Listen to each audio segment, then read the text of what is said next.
No one expected Melania Trump to fall unconscious live on air after Congresswoman Jasmine Crockett revealed the secret file she'd been trying so hard to hide.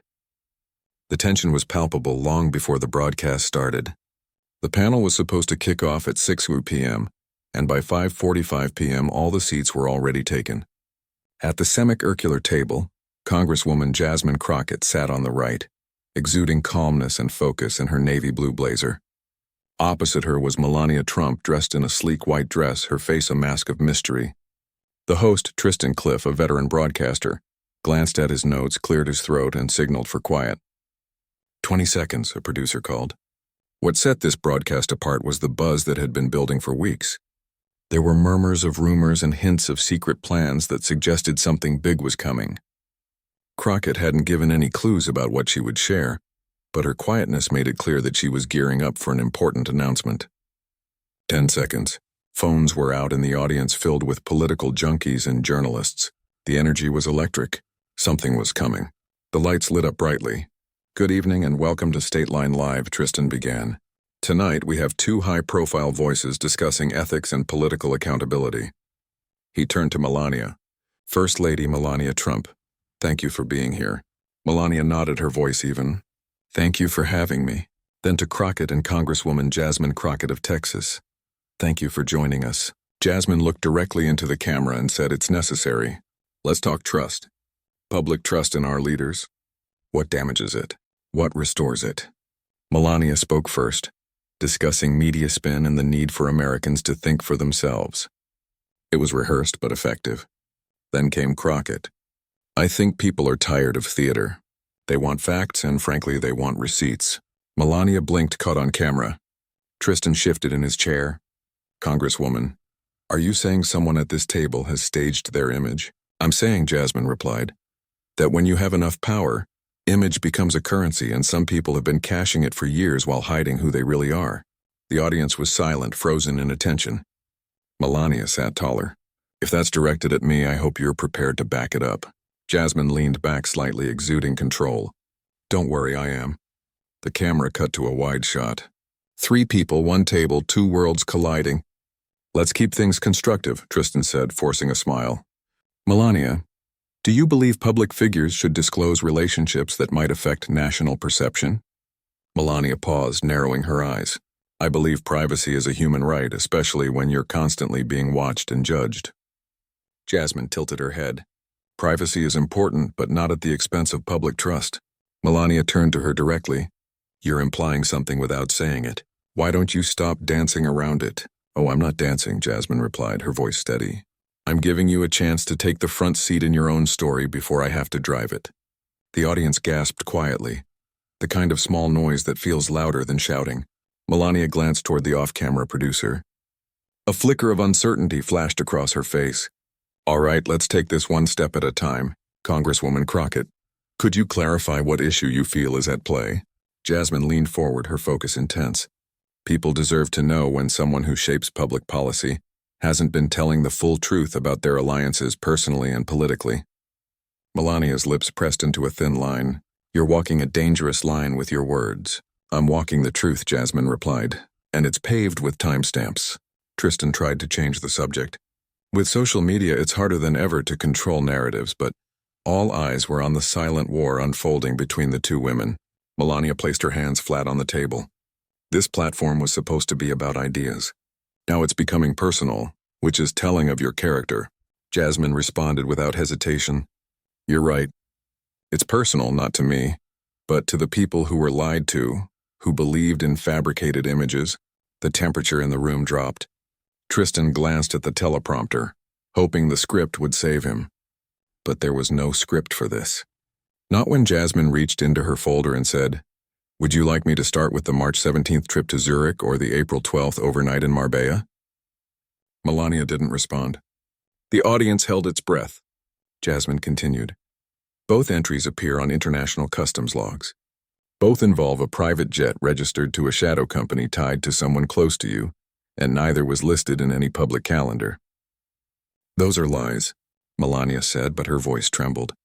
I have the receipts, Melania. The ones you thought would never come out. For the first time, Melania looked to the side. Not at Jasmine, but toward the control room. Somewhere off camera, a producer whispered something, but no one was cutting to commercial. Melania tried to regain footing. "This is a smear campaign," she said, "from someone who craves attention." Tristan tried to intervene, but Jasmine raised her hand. "Let me finish." She pulled out the first sheet from the folder, a printout highlighted in faded yellow. "This is a copy of the Swiss Customs flight log," she said. "March 17th, Zurich International Airport, Gulf Ream G650. Passenger manifest includes initials that match your legal name." Melania's jaw shifted. "You're making assumptions. Initials don't mean identity. That's why I also have hotel security footage." Jasmine tapped the folder and a statement from a front desk staffer who remembered the tip. $3,000 cash paid in an envelope. Melania stared, eyes unblinking. "You violated my rights." "Public accountability doesn't stop where private wrongdoing begins," Jasmine replied. "Congresswoman, I have to ask." "Why now? Why tonight?" Tristan inquired. "Because there's been a cost," Jasmine replied, her voice softening. "A cost to every young girl told to stay silent when power misbehaves. I sat on this information for 6 months, waiting for someone else to come forward, but nobody did." The room was frozen. Jasmine held up another page. "April 12th, Marbella. Same jet, different companion, but same kind of secrecy. No press, no public record." Melania snapped. "Do you know what you're doing? You're dragging a family through dirt for headlines. If it's speculation, sue me," Jasmine shot back. "What you're worried about isn't what I'm saying. It's that people will believe me." And they already were. Across the country, screens lit up. Texts pinged. Group chats exploded. People who tuned in for political banter were now witnessing a real-time reckoning. "Congresswoman Crockett, are you alleging that the First Lady engaged in multiple undisclosed affairs while her husband was in office?" Tristan asked quietly. "No. I'm alleging that she engaged in influence-laden communication with international figures who have tried to purchase stakes in American infrastructure, and those meetings were hidden deliberately." Melania stood up. "You'll regret this. I already regretted staying quiet. That's why I'm here now." For a second it looked like Melania might walk off, but she didn't. She swayed slightly. Her hand went to the back of the chair for support. "Are you okay?" Tristan asked, breaking the tension. Melania opened her mouth to answer. She didn't get the words out, but what happened next would shake every viewer. Her heels shifted as she reached for the chair behind her, knuckles white against the chrome. For a moment nobody moved. It was as if the air had turned to glass. "Melania?" Tristan asked, his voice unsteady. She tried to answer. Her lips moved, but no sound came. Then came the stumble. Her left foot simply didn't catch the ground in time.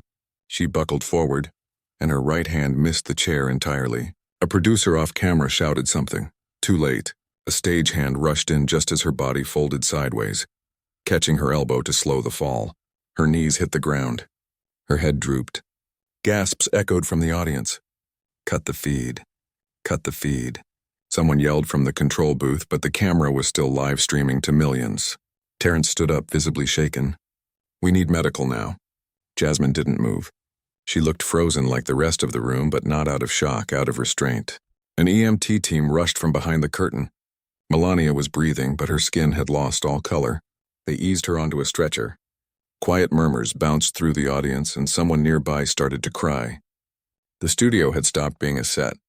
It had become something far more raw and real. "She fainted," one of the paramedics said, possibly a vase of vagal response. "We'll take her in for a scan." Nobody questioned it, but everybody knew that fall wasn't just about exhaustion. It was a reaction to exposure, an unraveling of the carefully preserved image that had held for years. As they wheeled her off stage, a second producer whispered something into Tristan's ear. "We're going to pause for a short break," he said, turning back to the camera. The screen went black, but it didn't matter. Phones had captured the moment. Clips were already circulating. Melania collapse trended at #1 in the U.S. within minutes. By 10 minutes, it was global news. Anchors scrambled to rewrite their evening bulletins. The studio filled with whispers, some panicked, some stunned. Terrence walked back onto the set.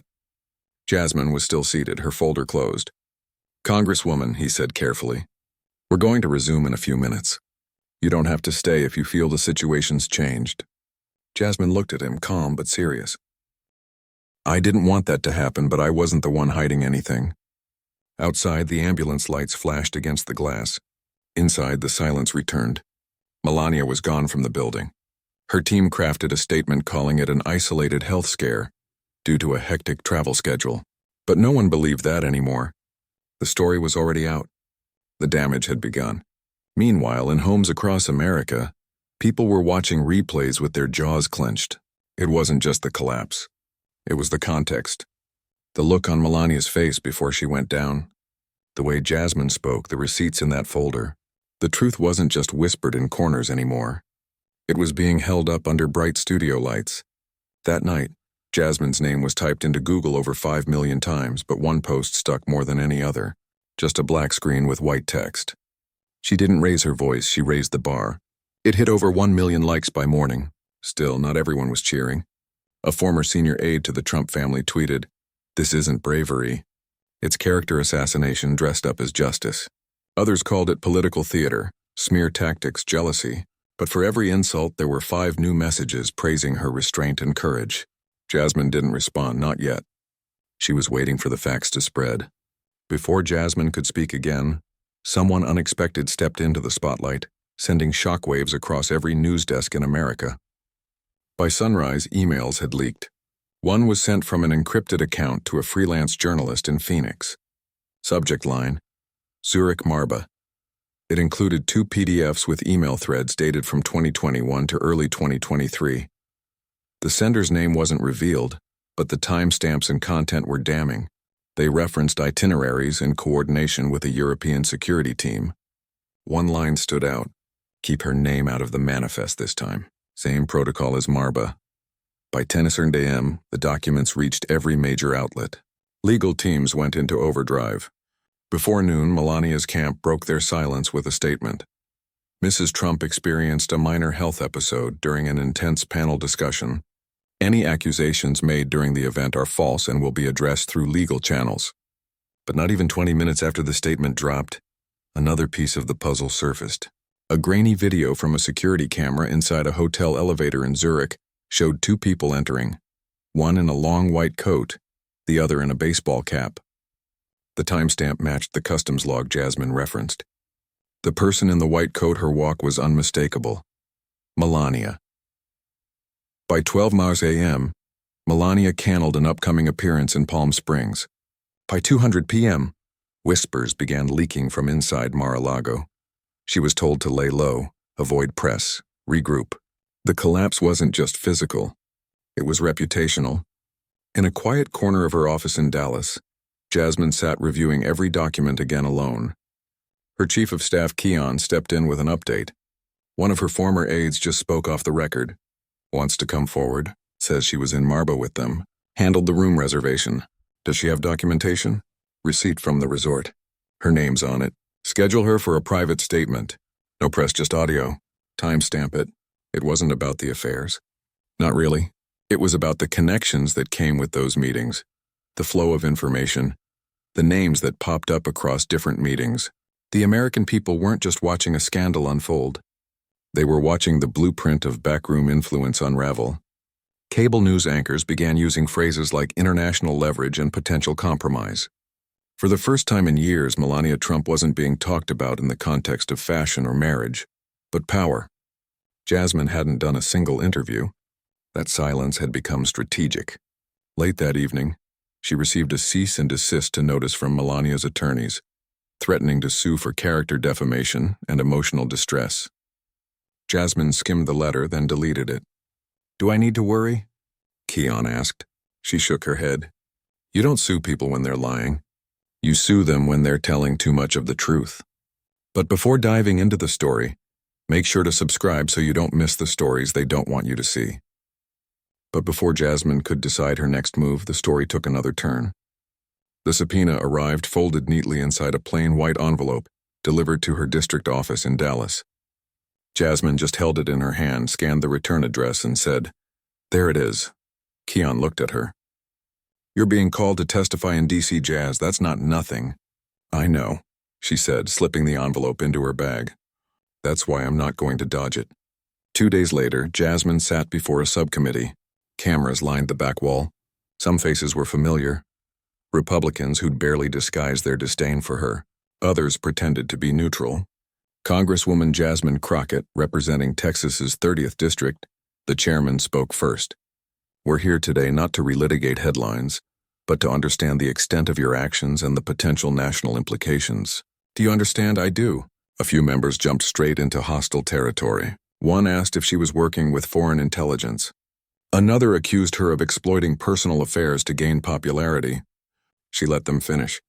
I sat on this information for months, she said. Not because I didn't believe it mattered, but because I knew what would happen the second I spoke it aloud. I'd be called emotional, vindictive, opportunistic. So I waited until I could verify every single claim. The room fell quiet. I didn't release this to punish anyone. I released it because public figures aren't just individuals. They're influence. And if that influence is being shaped behind closed doors, people deserve to know. A few nods around the table. Subtle, cautious. The real shift came later that day when Jasmine sat for her first on-camera interview since the broadcast. It aired on a Sunday evening. The set was minimal, 2 chairs, soft lighting. Across from her sat veteran journalist Evelyn Rowe. I have to ask, Evelyn said. Did you know it would go that far? That she would collapse? No, I didn't expect that. I expected denial. I expected spin.